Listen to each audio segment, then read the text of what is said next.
रहीम अस्सलाम वालेकुम नाज़रीन, मैं हूँ आसमा शिराजी। प्रोग्राम है फैसला आपका। प्रोग्राम का आगाज़ आज करते हैं उस मामले के ऊपर, उस मसले के हवाले से जो कि इस वक्त पाकिस्तान का समझा जाए तो सबसे बड़ा मसला है और ना समझा जाए तो कोई मसला भी बड़ा मसला नहीं है।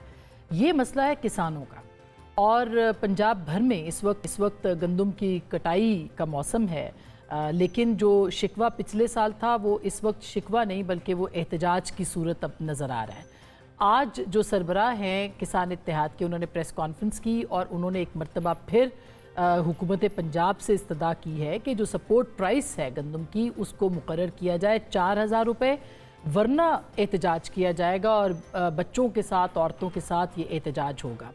ये एक अपील की सूरत उन्होंने बात की है और ये वाकई इस वक्त जो कि हमारी पूरी इकॉनमी की बात हो रही है, पाकिस्तान के अंदर नए जो माइंस एंड मिनरल्स और बहुत सारी चीज़ें, अच्छी चीज़ें हो रही हैं, लेकिन उसके साथ साथ जो ऑलरेडी एक इस्टेब्लिश चीज़ है, जो पाकिस्तान की जो मईशत है उसकी वाकई रीढ़ की हड्डी है यानी ज़राअत, उसको ख़त्म करके या उनके मसाइल ना सुन के किस तरह से आगे बढ़ा जा सकता है। आज क्या कहा है खालिद महमूद साहब ने, वो मैं आपको सुनाती हूँ और फिर हम अपने दूसरे मसाइल की तरफ जाएंगे। ज़रा सुनिएगा। 14 तक ऐलान कर दो, वरना इस मुल्तान प्रेस क्लब के बाहर हम काश्तकार हजारों में आएंगे। हमसे गंदम किसने काश करवाई? मोहतरमा मरियम नवाज साहबा ने, जिसने यकीन दिलवाया कि मैं काश्तकार भाइयों तुम्हारे साथ खड़ी हूँ, तुम्हारा नुकसान नहीं होने देंगे। मैं आज मरियम नवाज को बताना चाहता हूँ, मरियम नवाज तुम्हारा भाई लुट गया। खुदा की कसम मैं खा के कहता हूँ, लुट गया वो।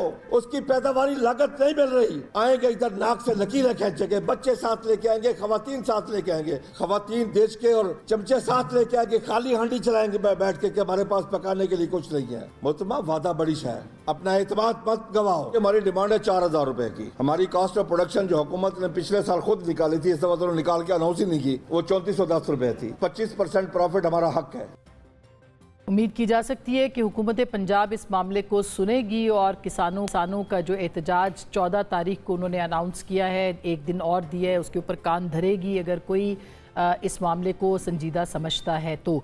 दूसरी जानिब आज नहरों के मसले के ऊपर जो कि सिंध के हवाले से है, एक करारदाद पेश की गई पाकिस्तान तहरीक इंसाफ की जानिब से, लेकिन इससे पहले 7 अप्रैल को पाकिस्तान पीपल्स पार्टी ने यह करारदाद पेश करने की कोशिश की गई, लेकिन उसको मंजूरी नहीं मिली और स्पीकर ऑफिस से ही उसको इजाज़त नहीं मिली।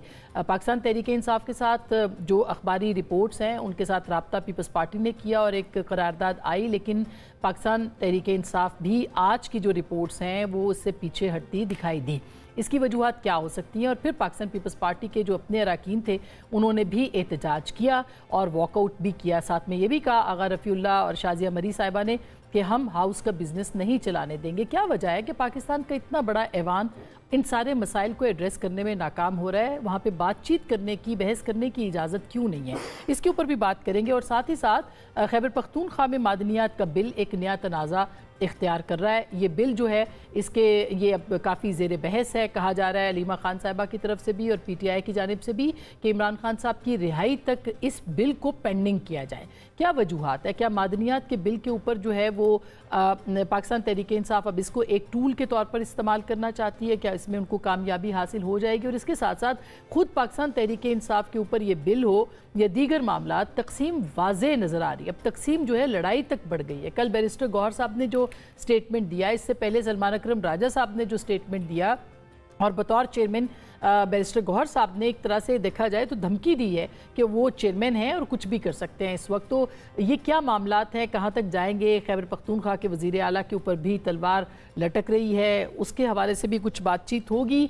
और मौलाना फजल रहमान साहब ने 19 तारीख को जनरल कौंसिल का इजलास बुलाया है, अहम फैसले किए जाएंगे। क्या वो ये फैसला कर सकते हैं कि तहरीक इंसाफ के साथ जद्दोजहद या तहरीक में शामिल हों या नहीं? ये सारे वो मौज़ूआत हैं जिनके ऊपर हम बात करेंगे। हमारे साथ